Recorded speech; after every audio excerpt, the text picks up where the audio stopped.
to give a label to that mystery and say it's an evolutionary byproduct. So hospitals, survival of the unfittest, evolutionary byproduct.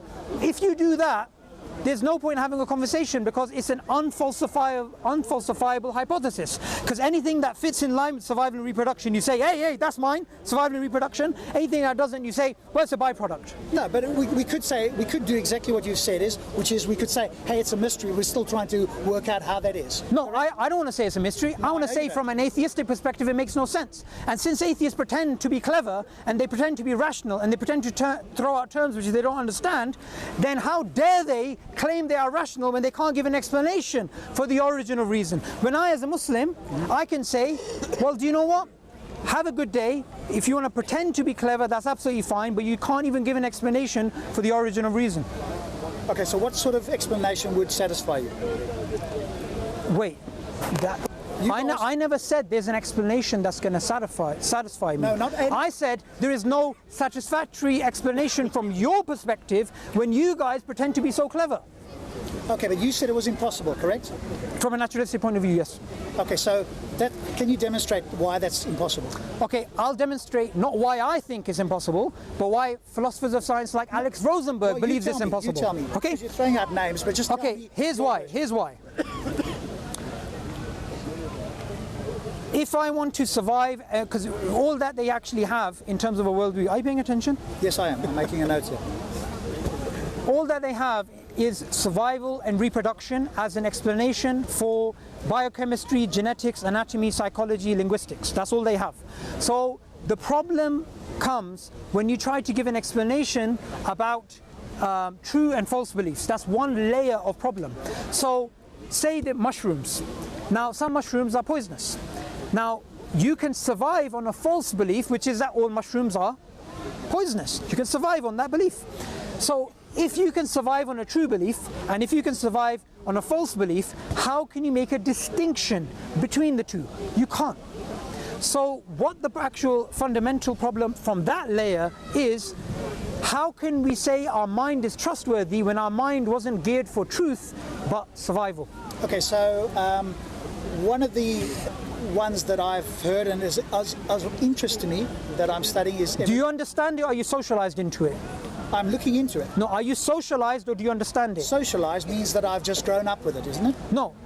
Society is saying, woo, woo, woo, this thing's true, so you say it's true too. It's like sheeps following each other.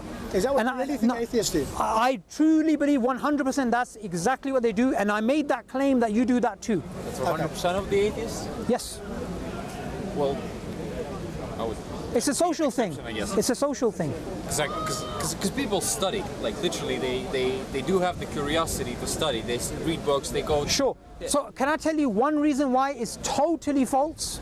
This whole new atheist movement, based on this total nonsensical idea that there's no God. I'll tell you why it's totally false, and they're all sheep. Every single new atheist. I'm not referring to somebody who's confused about God. I'm referring to new atheism. Why they're a bunch of sheep is because of this. The book that they follow, the God delusion, the central argument that they follow in that Bible is a 6-step process, and that's called the central argument.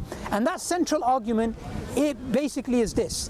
Darwinism gives an explanation of biodiversity, so we don't need a designer to explain that. Therefore, the conclusion that Richard Dawkins, their prophet, makes is their God almost certainly doesn't exist. Now, Charles Darwin himself would have disagreed with that conclusion. This is why neo-atheism is based on a falsehood. Darwin was never an atheist. He was a deist. He believed there was a God, but not a personal God, not Christianity or Islam or anything like that. The last decade of his life, because of the problem of evil, he became an agnostic. But he still said, my beliefs about God fluctuate. Sometimes he's a deist, sometimes he's an agnostic. So this whole movement online that you see, all these videos that you see, all these people that you say, oh, evolution's true, therefore there's no God, or Darwin got it right. Even the founder doesn't agree with that. Plus, Richard Dawkins in an interview, do you know what he said? He was saying with Lawrence Krauss, he said, there's a perception that if you believe in evolution, you have to be an atheist. This perception's false.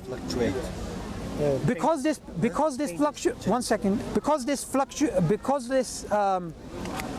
because this perception, the perception exists that because evolution is true, therefore there's no God. He says that this perception is wrong. But because this perception exists, that to believe in evolution you have to disbelieve in God, he says all I have to do is prove to people that evolution is true, therefore God doesn't exist. So he is feeding on the ignorance of people. But that's not 100% of the atheists. Okay, this is a new atheism. New atheism. I'm not referring to every single Tom, Dick and Harry who's confused about God. I'm referring to new atheism, which I believe Rob is part of. Well, okay, so I don't. Are you part of that? I don't subscribe to that. So now. Oh, that's great. So you should ask. So when you refer to people like Essence of Thought, when you refer to people like Aaron Ra, when you refer to people like Richard Dawkins, they are. Well, I didn't refer to Richard Dawkins, did I? No, Essence of Thought. Jerry Coyne, sorry. Jerry Coyne. Okay, Jerry Coyne is. Jerry Coyne is what? He's a new atheist. Your claim about a new atheist, yeah. No, he is one. If you say so. I don't know what he's... So is Aaron Ra not one? You tell me. I don't know. Okay, so when they have conferences... What's the difference? Well, it's a new brand. It's an old idea. By the way, it's an old, you know, underwear or whatever. They just cleaned it out and they just want to start wearing it again. It's nothing new. The only difference between the new atheists and the old atheists like Nietzsche is this. Nietzsche was honest because he understood from a naturalistic point of view, words, meanings, actions are all meaningless.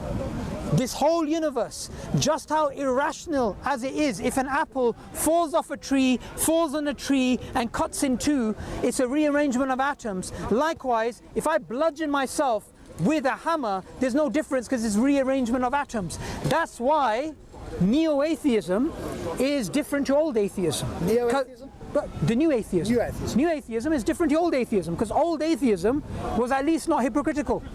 They knew there was no meaning of life. They knew there's no such thing as rights, values, morals. These are all social constructs. They knew this. But you guys pretend like you have something when you don't. That's your assertion. No, I'm happy to make that assertion. I want to know if you can challenge it. Tell me which one. Life is meaningless and it's nothing but the rearrangement of carbon under an atheistic worldview. Okay, so you mean there's no... So if I reinterpret what you say, if that's okay, you tell me if I'm right or wrong. So if there's no cosmic Y, then we're just carbon. The fact that I can give myself my own life meaning, that's not good enough for you. For some reason, there has to be a cosmic Y. There has to be a cosmic reason for the universe being the way it is. And if there isn't, then we're just matter. Okay. I'm not sure if you understand what the problem here is. The problem, as pointed out by Nietzsche, is this. This idea of self, of me, of I, of meaning, of morals, of values are nothing but the products of nature. And if you rerun the wire, you know in the old days we used to have the VHS tapes, if you go back and rewind time and then you push it forward again, there'll be a completely different set of morals, values and meanings. Who makes that claim? This is a claim that Darwin believed in. This is a claim which Steven Pinker believes in. The analogy is taken from another atheist, Stephen Jay Gould, and back in his days in the 80s and 90s we only had VHS. That's why he used the analogy of the tape. He said if you rewind and then play again, you just get a completely different set. Therefore, it's arbitrary. What is arbitrary? All meaning, value, all of these things, they're just one outcome of many. But we can give ourselves, we can give our lives... No, sure, that sounds really nice, but Nietzsche would have disagreed with you. He would have said, that's just self-delusion. That's just some kid who is about to get hit by a football and he closes his eyes. He's like, no, it's gone now. Why would you say that? No, why would I say that? I'm not saying that because I believe in God. I'm saying Nietzsche said that and Nietzsche argued for that. And the reason why he believed in this is he believed Europe is going to go through a crisis of existence in the future. Because it's going to, right now it's in this delusion state, it's coming out of the intoxication of religion and it has values, meanings, morals, but eventually it's going to realize it's nothing. And that's when it's going to go mad. Okay, why on earth would he think that? Nietzsche. Yeah. He believed that if there is no God there is no purpose, there is no objective meaning, all that we are is the rearrangement of carbon, then anything, any action that we take is as meaningful as a leaf dropping from a tree. That sounds, dare I say it, ridiculous. Okay, well, look, read Nietzsche's book on Darwinism. The fact that It's actually called Nietzsche's Darwinism, published by Oxford. Read that. Nietzsche's Darwinism. Nietzsche's Darwinism. Okay, and so why should I take that as truth, or why should I pay attention to that? My life and any other atheist or non-believer's life, we can give ourselves... Okay, so why would you disagree with Nietzsche? Because I gave you why Nietzsche believes what he believes. So if I was Nietzsche and you were here, how would you explain how your worldview is different to mine, firstly? Is your worldview as Nietzsche a theistic worldview? No, he was an atheist. How was he an atheist? Okay. Of course he was an atheist. Right. Okay, so how is your worldview different to mine? So I would say to Nietzsche, well, I can give my life meaning. I can have interactions with people, I can try and find truth, I can go for love, etc., etc. What's wrong with that? He would say this is just dopamine. Why would he say that? Dopamine is a chemical No, I know what dopamine is. Right? Why would he say that? Because that's what it is. Why would he say that? What justification is for... In other words... That's science. Is he claiming... Right? You love science, right? Sure. So love is a chemical. Partly a chemical, but it's an interaction with the brain, isn't it? And right. You have a chemical here, and you give it a label. Right. So it's all chemicals. No, it's not all chemicals. Well, it is chemicals in a sense. Wait. Hang on a second. Because not just life is. This is. Look. Tell me if I'm wrong, but I seem. Look. When you say you're an atheist, I'm assuming you believe that biology can be broken down into chemistry, which can be broken down into physics, which can be broken down into maths. Because that's the standard view of the atheist. Thank you for nodding. And I'm guessing you're an atheist. If that is the case, then what's wrong with all of our feelings being just chemicals? Because you sound like an upset atheist. Like an upset atheist. You don't like the idea that it's all chemicals. Is consciousness chemicals? Well, firstly, there's different definitions of consciousness, and it depends whether you believe the hard problem of consciousness exists. So that's a different issue. I don't know if you believe in that. I'm not entirely sure, but I do know that we have consciousness. Would you agree? Well, consciousness is... Of course, but it depends what you mean, because according to some people, consciousness is the brain at work. According to other people, consciousness is a part of the universe, panpsychism. According to other people, emergent materialism. Now's the time to bring it in, because actually we're talking about something correct, in the correct context. So it depends what you actually mean, but from a biochemical point of view, life breaks down to biochemistry from your point of view, even consciousness, if you're a pure naturalist. I don't know that it breaks down to biological as a naturalist. I can't say that for sure with consciousness. Well, because we don't. That's what atheism entails, unless you're not an atheist. I am an atheist. Okay, so you believe in naturalism. Things are natural, correct? So I'm a methodological naturalist. Yeah. You're a methodological naturalist? So am I. I thought you were a philosophical naturalist. No. So you don't believe everything can be broken down into nature? I believe that nature or the world around us is what we can investigate. Outside of that, I don't claim, and I never have here at Speaker's Corner, that a God or gods is impossible. I say I don't believe in it, and I reject the theist claim. So why are you trying to give an explanation of reason, of evolution, of these things naturalistically? Because that seems to be the most reasonable way. What other explanation am I going to give? Something outside of the universe? No. The question is this. Whenever you want to use nature, whenever you want to use methodological naturalism, you're going to say, okay, let's try and work out things naturalistically. Correct. That's absolutely fine. Yeah. But your claim is very different, because your claim is atheism. You believe there is not a God. I believe there's not a God. Now, with science explains how things work, not why things exist in the first place. That's metaphysics. So when it comes to God is an explanation of why things exist. Okay, but science can explain how things work. So what's your problem with God then? You want to ask my problem with God? Yeah. Okay, so many things.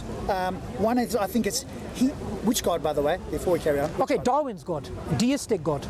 Deistic God is I've got less of a problem with a deistic God. It still has to overcome a burden of proof for me for existing, but a theistic version of a God, and let's use your one, I've got a lot more problems with. Okay, go ahead. Sure.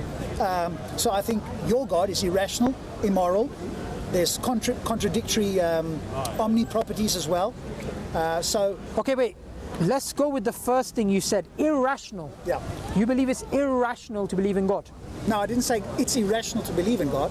I said God, the concept of God. Your concept of God is now, irrational. let's, and it's a good segue, what you just said now, to something that we spoke about half an hour ago, which is this. We spoke about the origin of reason being a problem for atheism, right? You're saying the belief in God is irrational. Let me link these two and tell you something which I want you to challenge. The existence of God is the only explanation for rationality. Yes, I've heard that. You've heard that, but do you believe it's true? Do you believe it's wrong? Okay, so what do you mean by rationality? Our ability to think, reflect, infer, do science, do maths, use experience, have intuition. Okay, so and your claim is that the only way we can account for this is through God. Yeah. Okay, so that's again where I would go back to emergent materialism or evolutionary reliability. Okay. Reliabilism. Please, Rob. I was a Quaker, and you're going to turn me into a speaker's corner shouting guy again. Do not use terms you don't understand. Origin of reason has nothing to do with emergent materialism. It has to do It's with consciousness. Okay, but it makes you sound clever, but it's got nothing to do with this. Throw it out. Throw it out. I'm a Quaker, and you made me break my biscuit again. When you speak about the origin of reason, it's very clever to use terms that you don't understand. That's fine. But what you need to do is give an explanation, not give a mystery a label. So you asked for an account of rationality, yes? Here's my claim. Here's my claim. From an atheistic point of view, there is no explanation for the origin of reason. From a theistic point of view, there is. Not a deistic point of view or a theistic point of view, there is. Okay, and what is that? So there's two claims I make. So we're not going to speak about the atheistic. We're going to accept that claim. So your account, or you want me to give an account of rationality, yes? You've already shown you can't do that, so let's move on to my claim. No, let's not do that. Let's not do that. What is rationality based on?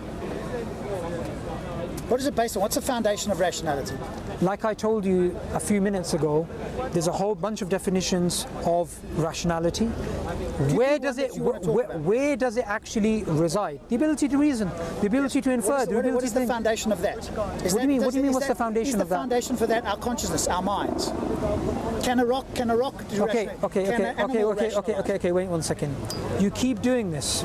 You keep talking about things which are irrelevant to the discussion. Why do you bring in consciousness with reasoning? I want to understand what your foundation is. No, what you're doing is this, Rob.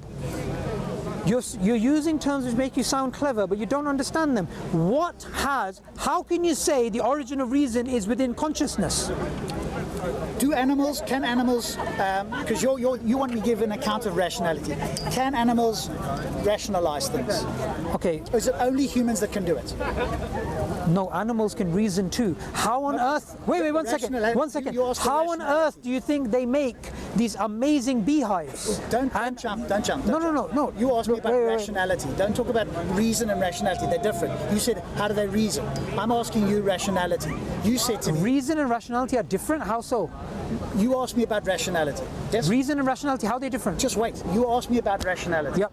And you said to me, I don't have a foundation. I want to know from you... Yeah, you have no foundation. Yes, yeah. So I want to understand from you, what is rationality based on? Once we get down to what you believe rationality is based on, now we can have a conversation, because it's a term that's just floating out there. So give me the foundation. Is it based on a conscious mind?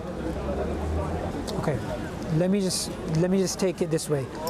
Not only I'm gonna just to save time, I'm gonna give you the full beans, and if you want to challenge it, you can challenge it.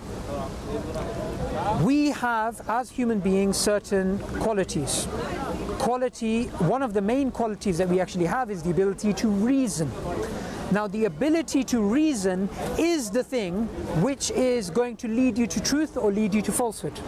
In the Quran it says, the worst creatures in the sight of God are those who do not reason. And the people who will be sent to hellfire, which I believe atheists, as it says in Islam, will go to hellfire. At least you're honest, I appreciate that. Of course they will. Because there's some Muslims who say, no, you won't. Or God will make a decision. Well, I believe anybody who disbelieves in God as a category, they go to hell. But I don't believe a person, you can say, goes to hell. Because I believe even an atheist, if they die, and if God has mercy on them, they may go paradise. I can't say about a person. But as a category, atheists go to hell. Yeah, that's fine. Now, in regards to reasoning, in the Quran it makes it clear. When people will be sent to hellfire, the angels which are sending them to hellfire will ask them, did you not listen? Did you not reason? And they said no. What did they do? And this is what atheists do, like sheep. They just listen. They just follow. They don't even think for themselves. So that is the reason they're going to go to hell. Now the reason why I, as a Muslim, I believe that reason has the best explanation in God is because of this. God as a concept is all-knowing. And we human beings also have knowledge.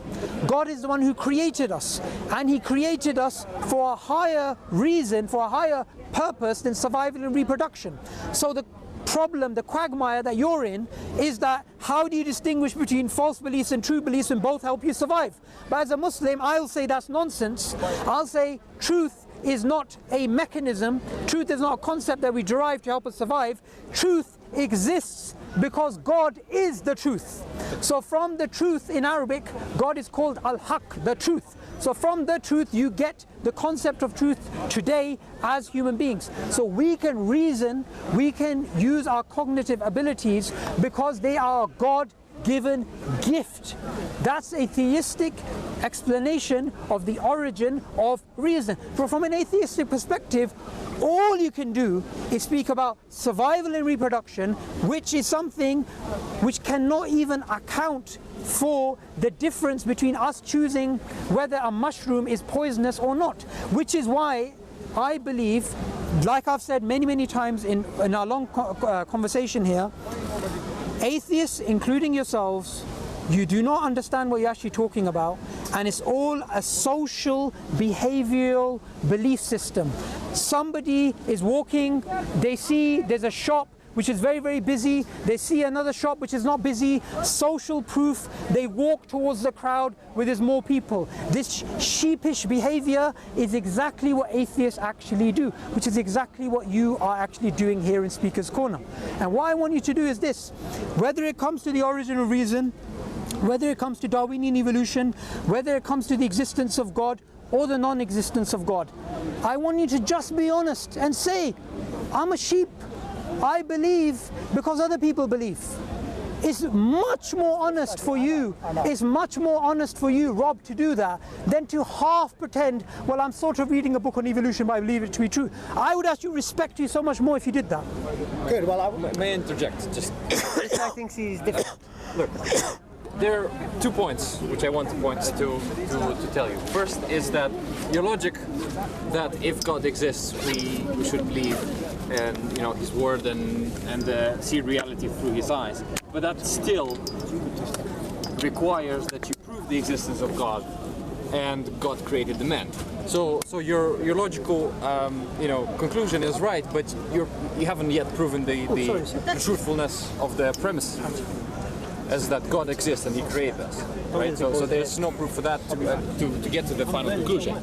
The next thing is that Because I was doing, could you just let you speak. No, could you say that again? I need to hear you out. So your logic chain was correct, saying that if God created us, we should see. No, I didn't say if. I said God did. Yeah, but that's one of your premise to get to a conclusion, but you have to still prove the premise, which personally, as an atheist, that's why I am an atheist, because there hasn't been enough proof for me to believe in the existence of God that created me and gave me the reason that you are arguing about. The second moment I want to prove to. Sure. No, one thing at a time. I'm going to forget otherwise. Okay. One thing I'll let you do one thing at a time. You speak about proof. Yeah. I just gave you a concept which is the origin of reason. Shovel to him. He's starting to dig his hole now. we'll see. I just gave you an explanation of the origin of reason in terms of theism. Yeah. And what I did is I not only gave an explanation of the origin of reason according to theism, I also said it is impossible from an atheistic perspective to have an explanation for the origin of reason. Now you say proof, right? How can you use a term like proof when the term proof assumes rationality? Rationality doesn't make sense unless God exists. So the only thing that you have is this. You only have two possibilities right now. You can either say, yes, rationality does exist, the origin of reason does exist, and it's because of God. Or two, you can say it doesn't exist, and this argument doesn't make sense, but then the word proof is meaningless. But then you're saying that I, as an atheist, I cannot reason just because I don't believe in God.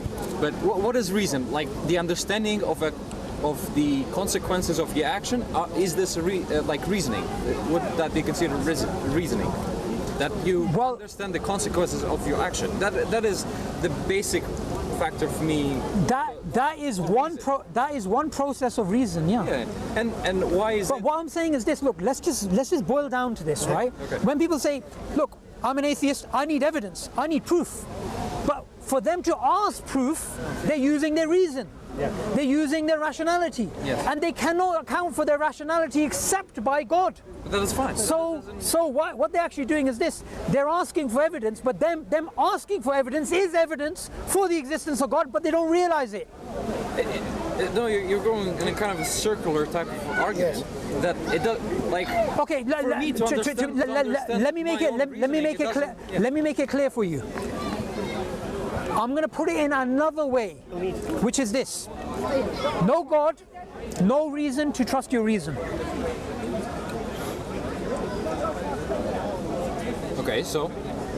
That's basically another way of saying what I just said. So you're saying... Which is, what I'm saying right now is exactly what people, atheist philosophers of science, when they speak about the origin of reason, this is what they're actually referring to. If naturalism is all that we actually have, we can't trust our reasoning capabilities. We have no explanation for it. Yeah, but that doesn't mean that you have to put God as an explanation for it. Okay, but you got two choices, yes or no.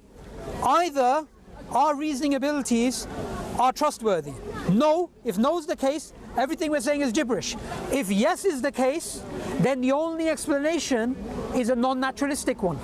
So between these two, you've got two choices. You can either go with theism, or you can become a hypocritical atheist, pretending to use reason but not accounting for it. No, you see, I'm not following this part. If you're saying, if we ought to trust our reason, we ought to believe there's God. That's what you're saying. No, I'm saying not using your reason, because you can use your reason and be an atheist, a deist, a Hindu, a Taoist, whatever. That's irrelevant. I'll have a discussion with this boy in a bit. The origin of reason, the explanation of this trait which distinguishes us from the animal world.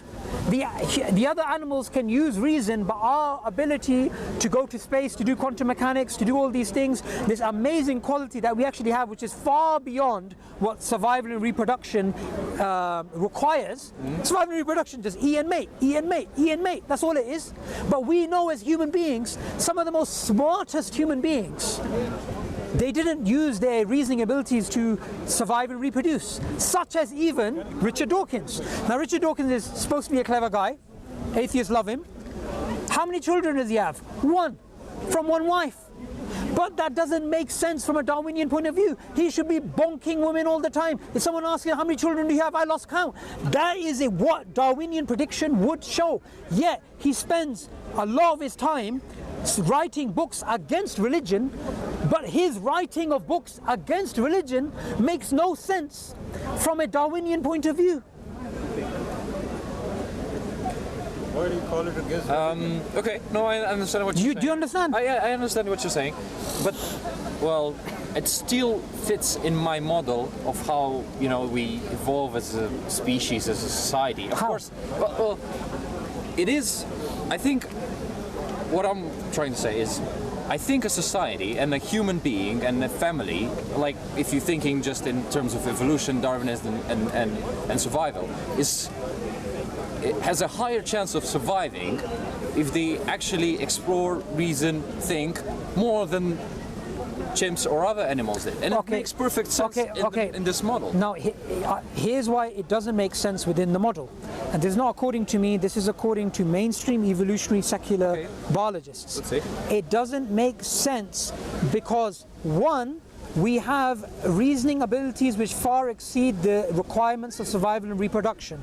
Two, we have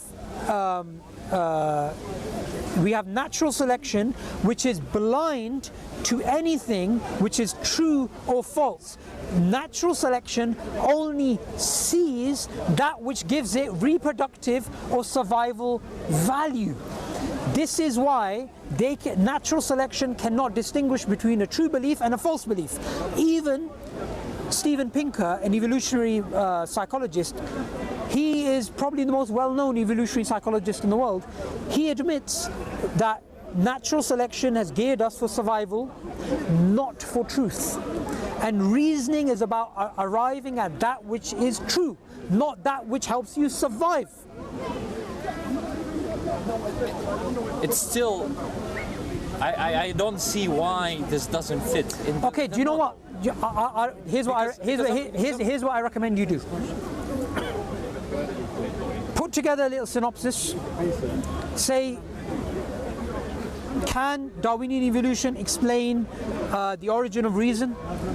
Get it peer-reviewed, get it published, you will become a billionaire. This is big business. No. And the people who are involved, the people who are at the top, they agree. Even Darwin, like I said, he said, would I trust the convictions of a monkey's mind? No. So how can I trust a mind which evolved like that? So all that you actually have as an atheist is this. You have the claim of using your reason, but the only way of accounting for that is the very thing which you claim against and you define yourself against, which is theism. It's again a circular type of thinking, but again, the fact that we don't yet understand how is it circular? What I'm saying to you is exactly what evolutionary psychologists say. So why are they doing circular reasoning, not me? Why are they doing circular reasoning? The only thing they are saying is that they just haven't found a way to show how this happened. They're not saying we haven't found a way. They're saying we have found that natural selection only accounts for survival, not truth. They're not making a claim of ignorance, they're making a claim of knowledge.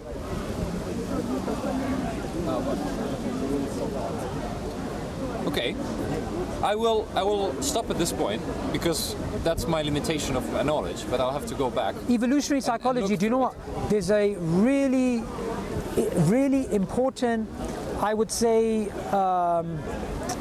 what Darwin got wrong, right? No, getting Darwin wrong, right? It's a book on psychology, and it speaks about, you know, evolutionary psychology, disagreements with Steven Pinker, a new approach.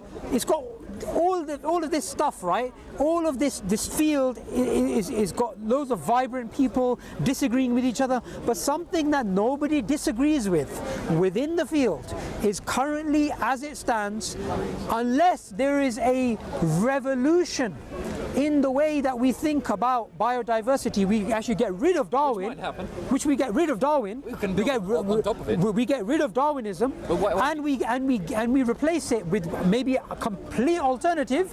There is no explanation for the origin of reason. So your choice is to put God in that? No, my choice is this. There's two different things here.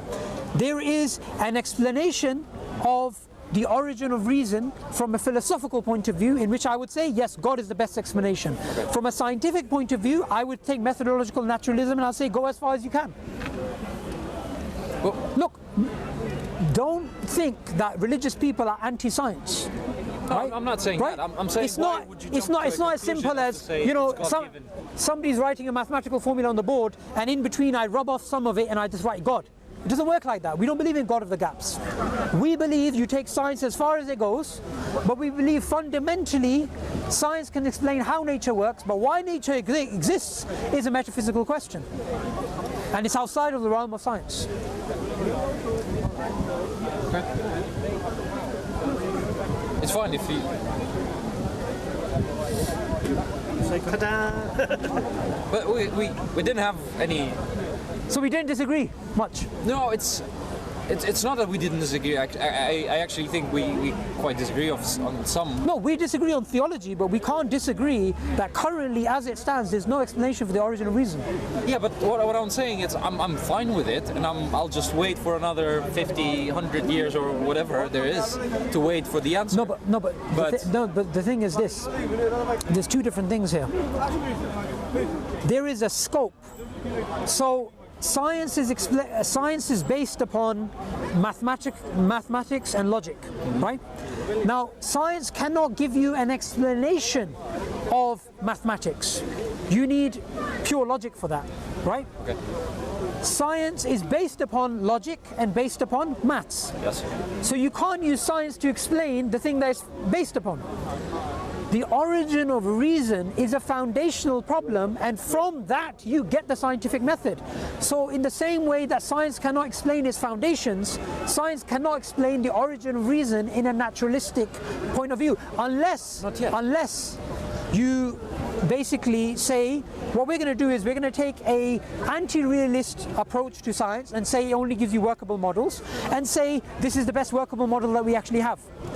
But you can't say it's true, you can just say it's a workable model. Yeah, I totally agree with that. That's how, you get to some models indeed that describe the reality. It's just, for me, as an atheist, it just baffles me, why would I include in this model something that I have no proof of, or evidence of. We don't include God within the equations of science. God is the one who gave us the ability to reason. God is the one who gave us the Quran. He's the one who gave us the guy who's a Quranic scholar who came up with a scientific method.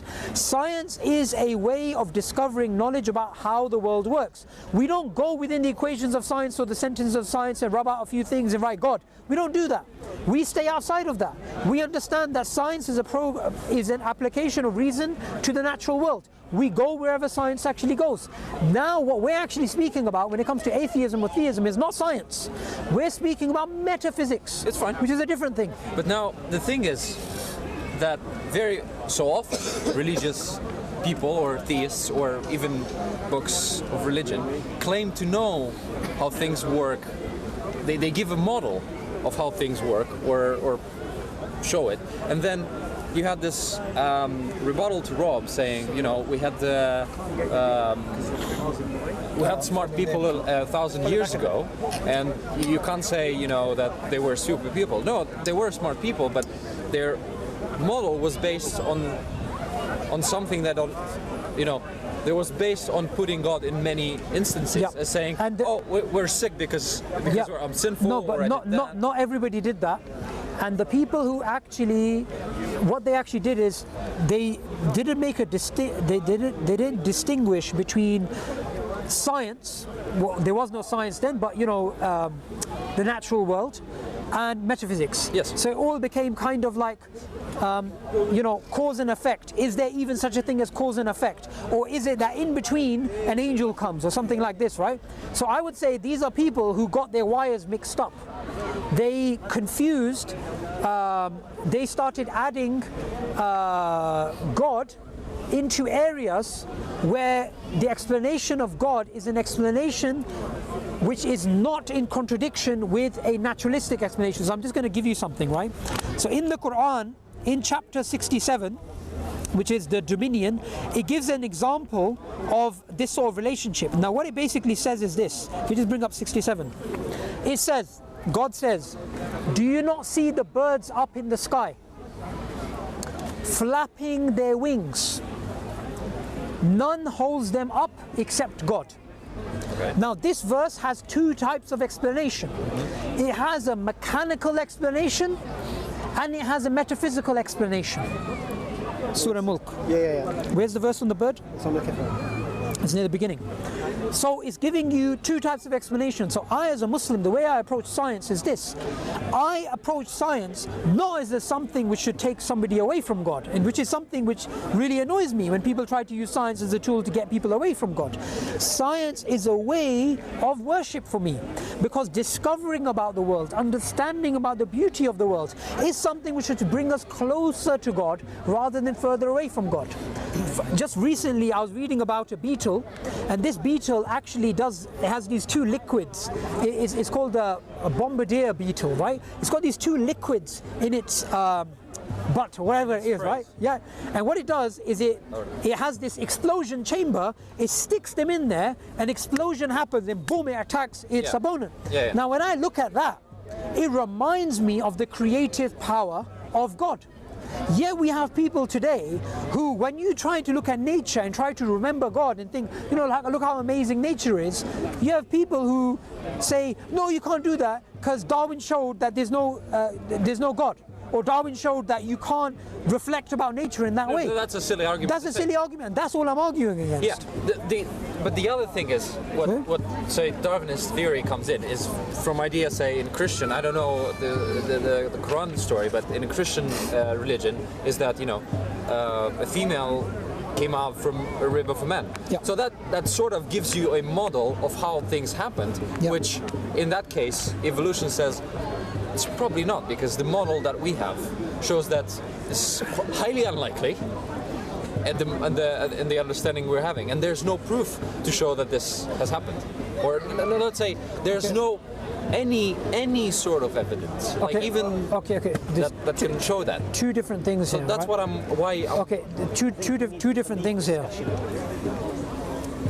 When it comes to the claims of science and what science can reach, and claims that we believe are from God, there's sometimes a clear discrepancy between the two.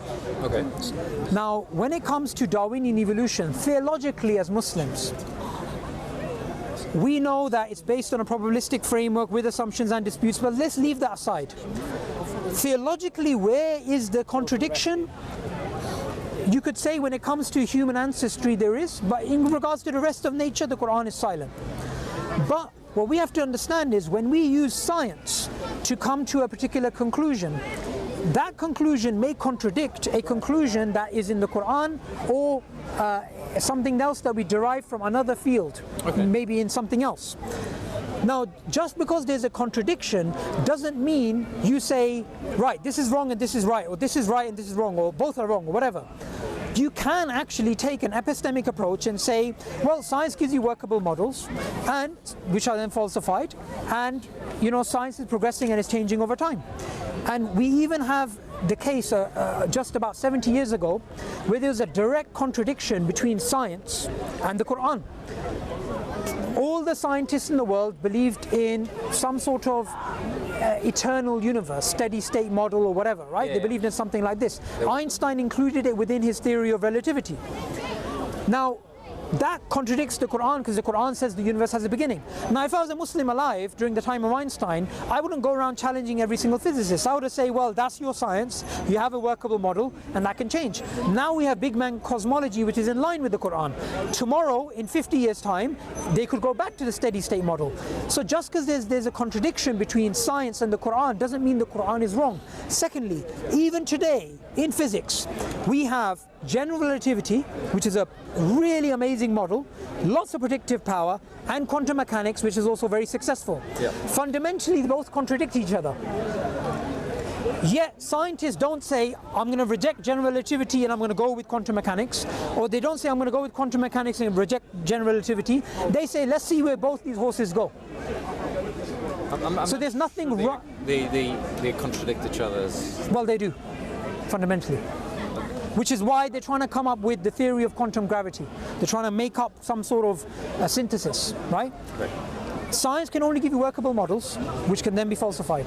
So that's all it can give you. So now my question would be, like, why me, or why would anyone, say, leave a book or a creator as the model for their, you know, worldview? Worldview, yes. Okay, the thing what you have to do is, you have to first go back to the belief in God.